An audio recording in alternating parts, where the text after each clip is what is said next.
Sveiki, jūs žiūrite laidą Aktualus pokalbis su Kristupu Krivicku. Apie karščiausias šių dienų aktualijas ir apie tai, kas šiandien svarbiausia Lietuvos žmonėms artėjančiuose Seimo rinkimuose. Kalbame su Lietuvos regionų partijos kandidatu Mindaugu Stanišausku. Labadiena, Mindaugai. Sveiki, labadiena. Remiantis naujausią Lietuvos žmonių apklausą, Lietuvos regionų partijos lyderiai Jonas Pinskus ir Živilė Pinskuvienė yra tarp palankiausiai visuomenės vertinamų šalies politikų. Gerbiamas Mindaugai, jūs kaip Lietuvos regionų partijos atstovas dalyvaujate Seimo rinkimuose Jonavos vienmandatėje apygardoje, taip pat esate įrašytas 40 numeriu partijos rinkimų sąraše. Kaip jūs vertinate itin plačiai Lietuvoje aptarinėjamus ir, sakyčiau, visiems itin aktualius problemų sprendimus, kuriuos Seimui ir visuomeniai siūlo regionų partija? Pirmiausiai turiu galvoje Jono Pinskaus ir regionų frakcijos Seime užregistruotą įstatymo projektą, kuris numato, kad informacija apie LGBT ideologiją mokyklose ir darželiuose galėtų būti pateikiama tik gavus raštišką tėvų sutikimą. Kaip jūs atliepiate, žiūrite į šią iniciatyvą Lietuvos regionų partijos ir kaip jūsų rinkėjai vertina? Tai iš tikrųjų, žinokit, aš pats dirbu vaikų darželyje. Aš esu vaikų darželio direktoriaus pavaduotojas ūkio reikalams. Bet vienu ar kitu atveju, nors ir ugdyme procese nedalyvauju, bet sprendžiu kitus techninius klausimus. Galų gale matote, girdite? Matau, girdžiu ir domiuosi. Aš iš tikrųjų palaikau tiek Jono, tiek ir Živilės poziciją, esu visiškai jų pusėje. Todėl, kad priimant sprendimus, jie yra maži vaikai, jie nieko negali priimti. Tu jiem gali formuoti tai, ką nori. Lipdyti, minkyti molį, ką nori, ne? Tai jeigu jūs norit propaguoti, aš vadinu propagandą LGBT čia yra. Čia ne LGBT, čia yra propaganda. Jeigu jūs norit įdiegti šitą gėrį vaikams mokyklose ir darželiuose, tai prašau atsiklauskite tų, kurie gali priimti sprendimą. Kas gali priimti sprendimą už vaiką? Tik tais tėvai.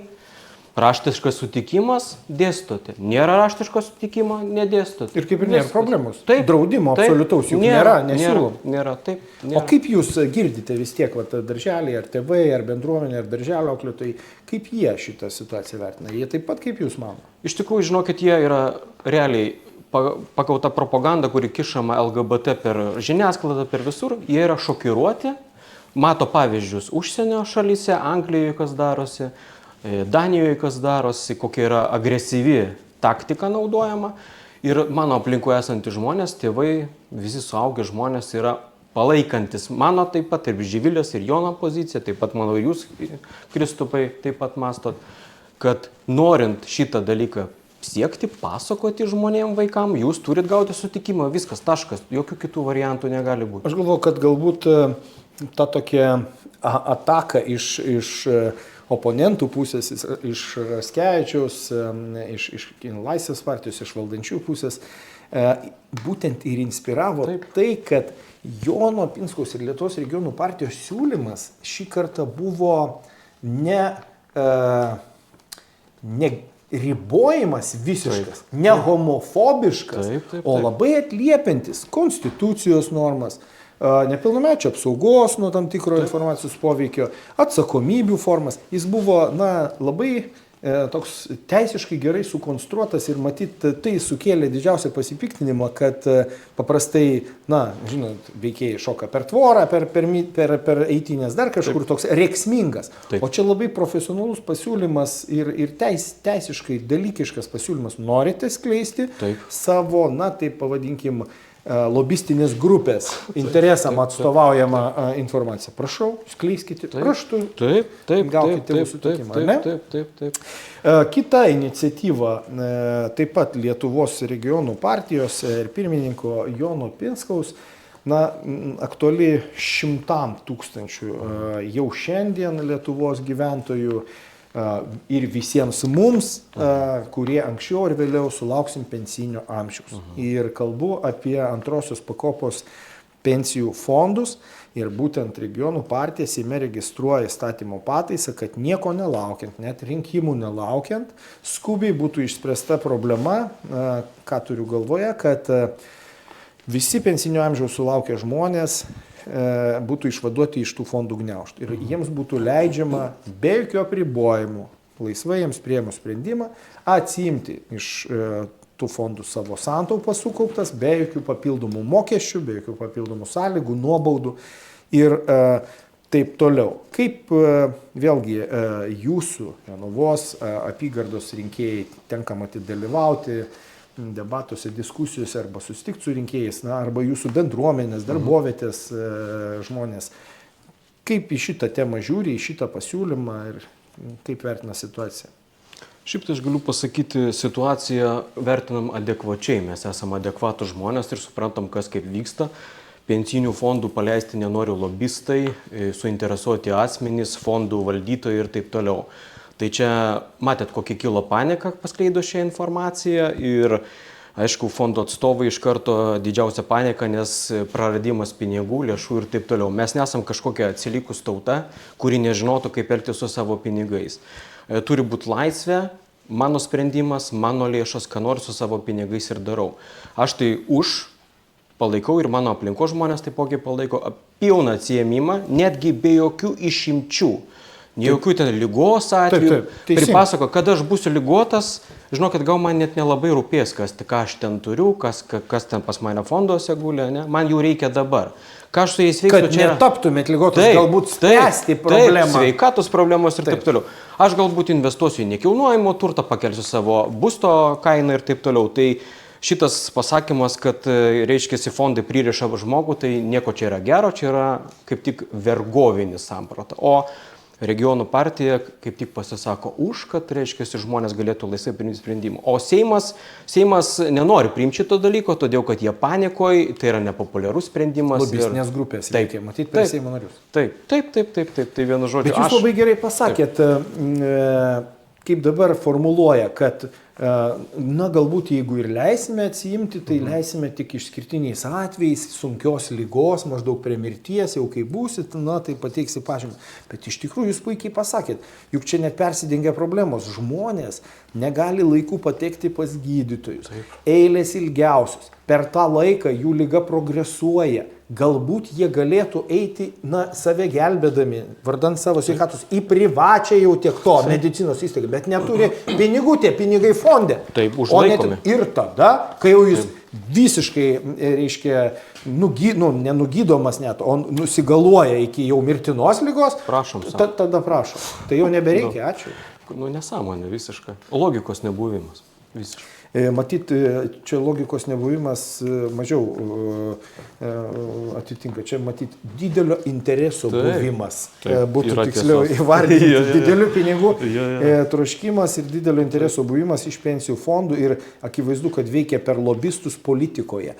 Ir, pavyzdžiui, labai stebėjausi, kad, man taip buvęs socialinės apsaugos ir darbo ministras Linas Kukuraitis, kuris matyti ir stovėjo prie ištakų šito įstatymo, jisai ir yra vienas iš tų lobistų pensijų fondų, jisai sako, ne, jeigu norėtumėt atsiimti, tai jums kiek apynasrių uždėtumėt, turėtumėt mokesčių susimokėti, atimtumėm valstybės dalį, pridėtą, žodžiu, nurenktų dar paskutinės kelnes ir tada ten su likučiais paleistų. Taip, kad tikrai dideli interesai, dideli pinigai ir Lietuvos regionų partija kaip tik ir siūlo sprendimą palankų žmonėms. Leisti atsiimti viską be jokių išlygų. Taip, būtent. Dar vienas projektas, dar vienas sprendimas Lietuvos regionų partijos lyderės, šiuo atveju Živilės Pinskuvienės, dėl kurio kilo diskusijų banga ir tebevyksta visoje Lietuvoje, kuris aktualus beveik absoliučiai visiems mūsų žiūrovam ir rinkėjam, net ir vyresniem, kurie turi anūkų, o šį vidutinio amžiaus, kurie turi vaikų ir net patiem vaikam, tai yra dėl startavusio įtraukiojo ugdymo projekto. Akivaizdu, kad projektas konservatorių valdžios primestas, neparuoštas, pilnas ydų ir trūkumų, kaip autobusas atvežtas, iš tralo iškrautas, sako, imkite autobuso, važiuokit, tik jis be ratų. Taip. Ir kaip tik Širvintų merė Živilė Pinskuvienė pasiūlė sprendimą, kaip išspręsti. Tai yra, kad siekiant kokybiško ir pilnaverčio visos klasės moksleivių ugdymo, specialiųjų poreikių vaikus tik tais atvejais, kai savo neprognozuojamų, galbūt grubių ar agresyvių elgesių jie trikdo pamokas, juos ugdyti atskirose erdvėse, jiem pritaikytose erdvėse, su jiems skiriamu ypatingų dėmesio ir specialistais, bet kad nenukentėtų likusi klasės dalis ir jų lūkesčiai. Kaip jūs žiūrite į šitą sprendimą? Aš kaip tik vakar žiūrėjau Živilės Pinskuvienės laidą su Džiugeliu, Justu Džiugeliu, Justas lik vardu. Taip, Justas Džiugelis, konservatorius. Ir Bilotaitė, ne Bilotaitė, Bilienė. Taip, Daiva Žeimytė, jinai vedė tą laidą. Taip. Tai va žiūrėjau, kaip tik šią temą buvo nagrinėjama. Iš tikrųjų, tai aš pamačiau didelį puolimą prieš regionų partiją ir prieš pačią Živilę Pinskuvienę, nes jinai pasiūlė gerus variantus, kaip spręsti problemas. Niekas nesako, kad izoliuoti vaikus, kažkur juos atskirti, kaip prezidentas sako, getas ir visa kita. Nieko panašaus. Tai netiesa. Tai aišku, kad netiesa. Nieko panašaus. Mūsų tikslas yra, kad vaikai integruotųsi į visuomenę ir būtų ugdomi taip, kaip ir visi. Tai įtraukusis ugdymas yra visiškai nepasiruošę mokyklos. Aš iš savo patirties žinau, nes pats bendrauju su švietimo bendruomenė, trūksta auklėtojų padėjėjų, mokytojų padėjėjų, žmonės neina, nesirenka šios specialybės, trūksta metodinės medžiagos. Čia jau nekalbant jau apie įtraukiojo ugdymo specifiką, šiaip apie bendrą ugdymą. Aplamai, jo trūksta šitų visų dalykų. Statomas arklys vežimas prieš arklį statomas, vienu žodžiu, ir judama į priekį. O iš tikrųjų vaikų yra įvairiausių. Niekas nesako, kad ten vaikai yra įvairių sutrikimų tukrinis ir judėjimo negalė ir kista, bet yra įtin agresyvių, iš savo patirties sakau, nes esu matęs ne vieną kartą, kai daleiskim klasėje vaikų daugiau kaip 20 ir tokią pamoką teko stebėti. Vienas vaikas atsistoja ir tiesiog vidury klasės nusimaudinėja kelnes ir rėkia ir trikdo rimti mokymosi procesą, tai ar tai yra normalu? Tai nenormalu. Tai auklėtojas ir mokytoja bando tą vaiką raminti, čiučiuoja, liuliuoja, bando išvesti bent jau į kitą erdvę kažkokią tai, bet iš tikrųjų tai tokiu atveju ir yra gerai, kaip sakant, tie agresyvesni vaikai, kad jie turėtų specialias erdvės, jie ramus, nes jie labai jautrus yra garsam, triukšmam, yra sensoriniai kabinetai, yra visos priemonės, ramiai atsisėda, gauna užduotėlę, padaro užduotį, sprendžia, parašo ir viskas. O žaisti ir bendrauti gali visi su klasiokais. Laisvai, ko puikiausiai, juo labiau, kad nėra tokio dalyko, kad mes pas mus Lietuvoje, mes pakankamai stipriai esame pažengę į priekį, nėra diskriminacijos. Atskirties. Neturim, aš tai pavyzdžiui nematau diskriminacijos, man nesvarbu. Neįgalus, įgalus žmogus, visi vienodi. Taip, netgi kalbant apie Justą Džiugelį, tai jisai sėdi ratukuose, jis turi atrofiją ir judėjimo negalę, bet juk jo atveju, tai jis Širvintų mokykloje galėtų tikrai be jokių problemų mokytis su visais vaikais vienoje klasėje. Jis maža to, iš to, ką pasako Živilė Pinskuvienė, mokyklose ne tai, kad mokosi su visais, bet ir dirba mokytojais. Taip. Neįgalus, sakykime, žmonės, ar tas pats Justas Džiugelis galėtų dirbti net mokytojai. Tai apie jokius getus ir, reiškia, segregaciją kalba neina, kalba eina apie specialius atvejus. Taip. Visi supranta, apie kokius atvejus mes kalbam. Tačiau sugadino šventę projekto pristatymo Živilė su savo grąžinimu į realybę. Ir matyt, ją atitarė ir mokytojai, ir tėvai, ir tie patys mokiniai. Tik valdžiai, kaip eilinį kartą, pasirodė nepatogi ta jos pozicija. Ne tas žmogus siūlo, suprantat.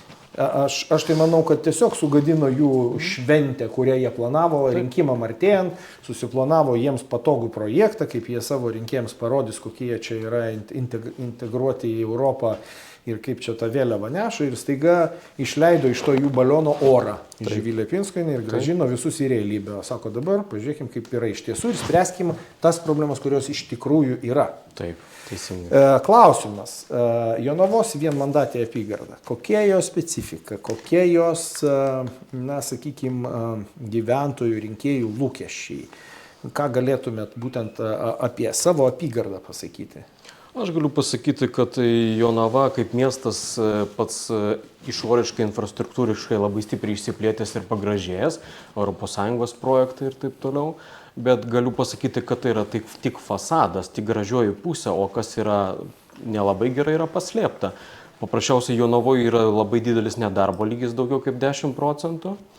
Pats irgi buvau be darbo, žinau, kad tai reiškia, kaip yra sunku įsidarbinti, o jeigu tu esi tam nepalankios Jonavos miesto, reiškia, valdžios, režimo, reiškia, esi valdančio režimo. Taip, režimo, esi kitoje pusėje, esi nepalankus, tai susirasti darbą Jonavoje yra itin sudėtinga. Kaip ir visoje Lietuvoje, matyti, dėl politinių pažiūrų ir visuomeninių netgi gali patirti atmetimą, cancelimą, diskriminaciją. Taip, tai čia yra toks juokingas dalykas iš tikrųjų, tai labai daug žmonių tiesiog iš Jonavos rajono yra mėtomi po kitus rajonus. Aš vadinu mėto, nes kito varianto nėra, nes tiek kultūros darbuotojai, tiek mokytojai, tiek įmonių vadovai yra tiesiog laisvai švaistomi į kairę į dešinę, kaip nereikalingi, nes jie turi savo nuomonę kitokią nei Jonavos rajono valdžios nuomonę. Ir tu automatiškai esi prieš. Kas valdžioje? Jonavos rajone. Jonavos rajone valdžioje yra raudona rožė, kaip aš vadinu, socialdemokratai jau daugiau kaip 20 metų.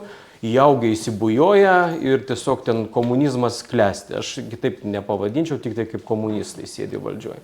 Tai va, vienu žodžiu, tai yra didelis, sakau, nedarbo lygis, nes rytais aš pats irgi važinėjau į Kauną, reiškia, kamščiai milžiniški, į Kauno kryptį, Ukmergės kryptį ir taip toliau. Tai darbo vietų trūkumas, reiškia, būsto trūkumas, reiškia, išmokų trūkumas, visko trūkumas yra iš tikrųjų. Ir didžiulė nepagarba. Jonaviečiam iš tikrųjų, jie mato, jie neakli, jie mato žmonės, kas vyksta, kokia yra nepagarba, aš sakau, iš valdžios pusės ir taip toliau. Sakau, man tai tiesiog ir pačiam nepatinka, nes kiek galima, 20 metų tas pats per tą patį. Tai jūs skirstikite žmonės ne pagal tą, kokios partinės linijos, o ką jis sugeba, ne? Tai jeigu matote, kad jis yra geras profesionalas, tai prašom palikti ir jis darbuosis ko puikiausio rajono labui. Jis išeina į kitą rajoną, jis ten yra gerbiamas, vertinamas ir taip toliau. Jonavai nereikia, juokinga iš tikrųjų. Tai, ką sakėt, matyt, telpa trumpai sukoncentravus problemos vardinimą, regioninė atskirtis. Visiškai. Tai galbūt regionų partijos pirmininko pasiūlyta iškelta ir beje prezidento palaikoma idėja vietoj energetikos ministerijos steigti regionų reikalų ministeriją, kuri ir spręstų tą atskirtį, kur dabar tarp Vilniaus ir regionų algos skirtumas beveik trečdalis, 30%, kur sakom, keli procentai tarp vyrų ir moterų jau algų skirtumas, jau valdantieji muša gongą, reikia lygybės, reikia išlyginti, gerai, sutinkam, bet regionų atskirtis yra milžiniška, dėl to, ką jūs įvardinot ir galbūt vienas iš sprendimų būdų galėtų būti sutelkti regionų reikalų ministerijoje ir būtent spręsti tai, ką jūs įvardinot. Taip, sutinku tikrai, nes labai stipriai pasistumėtume į priekį, jo labiau, kad energetikos ministerija savo darbą atliko viskas. Čia nebūtų nei valstybinio aparato didinimas, niekas. Tiesiog įkūrė regionų ministerija, dirbo tą kritinį, statosi naujos įmonės, kūrėsi, statosi nauji pastatai. Jonavoje, pavyzdžiui, Jonavoje nėra kvailesni žmonės negu Kaune, Vilniuje. Ne? Visiškai tokia pat. Aš tikiu, kad gal net kai kuriais atvejais protingesni. Kurkitės, ofisus statykit, nuomokit, o dabar, žinot, vienas kitas ofisas stovi, tušti, niekas nieko nevyksta, tai laba diena, nei darbo nieko nėra. Jaunų žmonių Jonavoje beveik nėra, man 40. Norėjau sakyti, rodoti save. Man 40 metų. Jūs esate jaunas žmogus. Dar jaunas pakankamai, bet man 40. Tai vieną kitą vienmetį susitinki daug žymiai vyresnio amžiaus žmonių, nes jaunimas visi išvykę į užsienį. Man sako, Mindaugai, ką tu čia vis dar veiki ir tu vis dar bandai pramušti sieną. Taip sakau, daužau su kakta į sieną, bandau pramušti, nes noriu pakeisti gyvenimą visų. Ne vien savo, bet ir jūsų visų. Sakau, bandau, stengiuosi pritraukti žmonės, noriu, kad rodau, kad to Jonavoje galima gyventi. Sakau, kabinamės, darom kažką, judam, nenusileidžiam Jonavos valdžiai. Nereikia nusileisti, reikia rodyti, kad mes tokie esam ir viskas, kovoti reikia.